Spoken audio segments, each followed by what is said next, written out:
Truck drivers, here's something about non-domiciled CDLs that you need to hear. There's a rule that can strip thousands of non-domiciled CDLs seemingly overnight. Even if you're not directly affected, you'll want to watch this. So this rule is real and it's happening right now. It could either change your career or your company's roster in general. Let's dive in. So what changed and why? So the DOT issued an emergency interim final rule to tighten up how states issue non-domiciled CDLs. The new rule forces states to verify an applicant's immigration status via the SAVE system and limits issuance to those in proper employment-based status.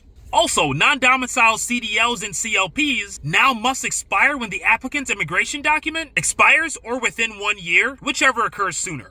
Now, here are some immediate effects in states that are under fire. States must pause issuance until they're in full compliance. So there are several states out there that are already under audit. Just a few are states like California, Texas, Washington, Colorado, Pennsylvania, and South Dakota. Studies are showing that in California alone, DOT found that 25% of non-domiciled CDLs reviewed were actually issued improperly, which is pretty wild to me. Now you may be thinking, why does it matter? I'm all good. I don't have a non-domiciled CDL. Well look, drivers using a non-domiciled CDL that no longer meet the rules risk a downgrade, revocation, or being declared non-compliant. Insurance companies, carriers, and brokers may see high risk and refuse to use drivers whose licenses are in legal limbo.